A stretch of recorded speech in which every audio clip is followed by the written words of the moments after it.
Chào các bạn đã đến với bài hướng dẫn thứ hai của Thành. Ở bài hướng dẫn này thì Thành sẽ hướng dẫn các bạn cách layout một bức hình chibi hoàn chỉnh và dùng hoàn toàn bằng chuột. Đây là một tấm hình mà Thành đã vẽ và lên màu đầy đủ. Bài này thì Thành chỉ hướng dẫn các bạn cách vẽ layout, tức là vẽ viền bao xung quanh thôi.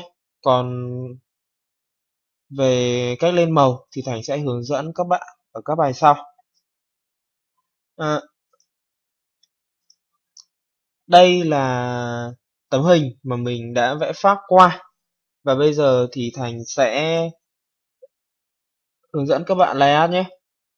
Đầu tiên các bạn chọn vào layer vẽ phác, sau đó các bạn giảm opacity xuống một mức vừa phải. Ở đây Thành sẽ giảm xuống mức 50. Sau đó Thành sẽ tạo new lightwork layer. Khi mà Thành đã chọn vào cái layer lightwork này thì các bạn có thể thấy các thanh công cụ đều thay đổi so với layer thường. Các bạn thấy không? Ở đây thì Thành sẽ dùng công cụ Line. Thành chọn màu đen. Với kích thước của đầu bút là 1.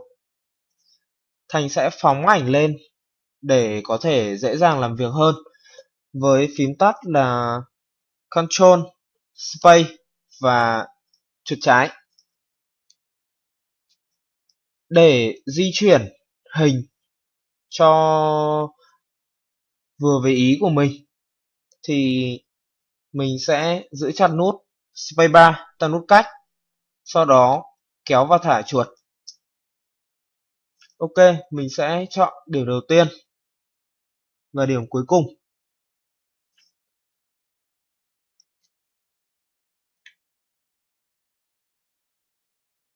Điểm tiếp theo,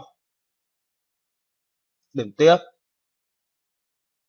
sau đó cho đến đây. Tại đây thì mình muốn ngắt nó ra thì mình sẽ ấn nút Escape để thoát. Sau đó bạn sẽ dùng phím Control để kéo theo ý của mình. Kéo, kéo, kéo. Các bạn kéo đến khi nào vừa ý thì thôi.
Trong quá trình vẽ thì Thành thấy là ở điểm này nó khá là vuông vắn, bởi vì ở đây có một điểm và Thành không muốn để cái góc vuông như thế này nữa, nó sẽ mất tự nhiên. Thì để loại bỏ điểm này, thay vì giữ nút Control để thêm điểm hay kéo giãn thì Thành sẽ dùng nút Alternate. Thành sẽ giữ chặt Alternate và kích vào điểm đó để loại bỏ điểm đó đi. Sau đó Thành sẽ sử dụng lại nút Control để kéo lại sao cho nó tròn trịa hơn. Ví dụ ở điểm này cũng vậy, Thành sẽ kéo lại. Đó.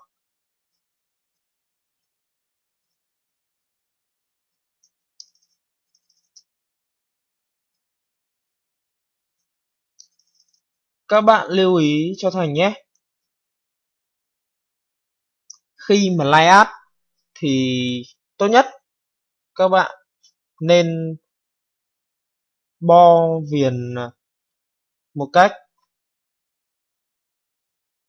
Khi mà lineart thì tốt nhất các bạn nên vẽ sao cho các nét nó kín với nhau, làm sao cho các nét nó không hở.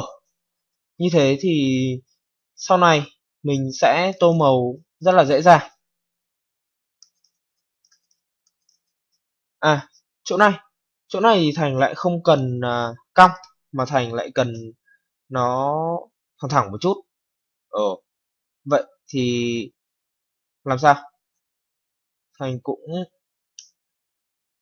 ở đây thì Thành sẽ sử dụng nhiều điểm hơn, tức là Thành sẽ sử dụng đến 2 điểm khác.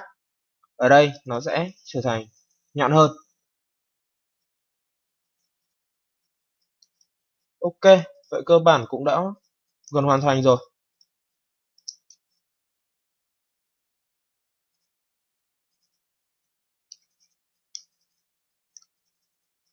Thêm mắt mũi miệng. Thành sẽ chỉnh cỡ của đường lên 2,3 đi, để Thành vẽ mặt cho cô gái. Vẫn kéo thả như bình thường thôi, không khác gì cả.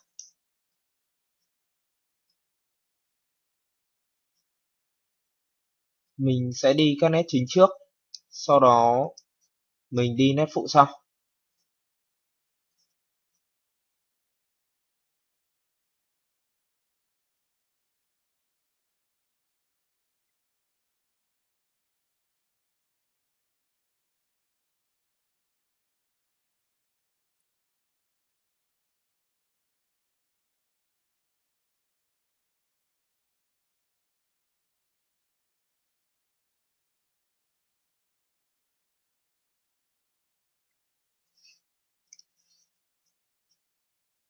Về cơ bản thì cũng đã xong rồi. Ở đây thì Thành sẽ hướng dẫn thêm các bạn về các công cụ mà Thành hay sử dụng. Đó là quét, tức là chỉnh cỡ của đường line mà Thành vừa vẽ. Ở đây thì Thành sẽ chỉnh lại, có lẽ là ở mức 3 đi. Thành sẽ thử mức 3. Thành sẽ chỉnh ở đó, nó to hơn. Thành sẽ để ở mức 3 cho các bạn dễ nhìn.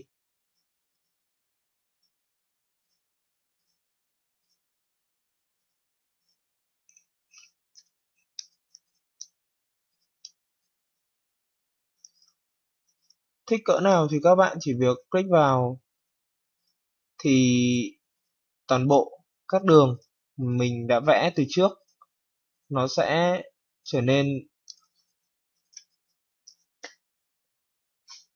độ lớn như vậy. Mình tạm thời tắt layer cũ đi.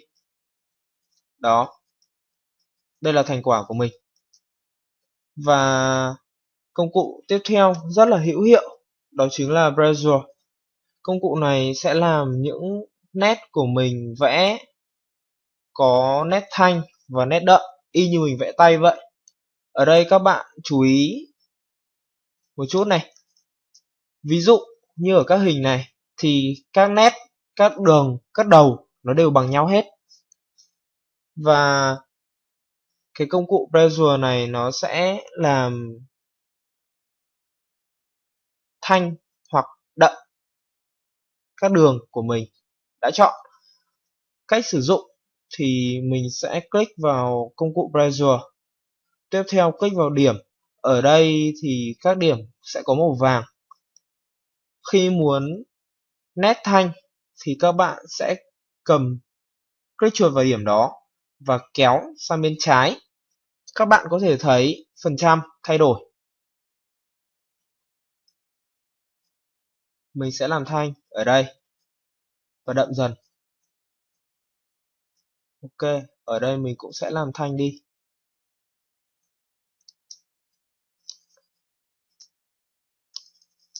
chỗ này cần thanh. Ở các đầu thì thường là sẽ cần thanh hơn. Như vậy các nét sẽ tự nhiên. Còn ở giữa thì các nét sẽ đậm.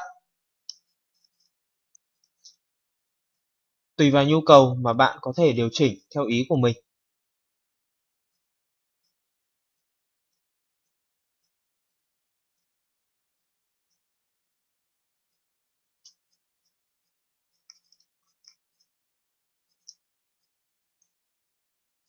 Kéo sang phải thì sẽ đậm. Còn kéo sang trái là sẽ nhạt. Đầu này mình sẽ cho thanh, đầu này cho đậm. Thanh, đậm, đậm hơn một chút. Rồi, thanh, thanh.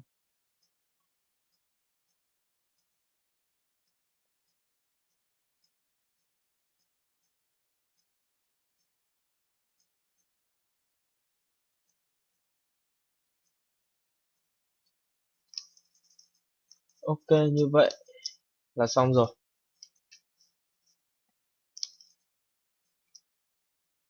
Cảm ơn các bạn đã theo dõi. Bài sau mình sẽ hướng dẫn các bạn cách tô màu hoàn chỉnh.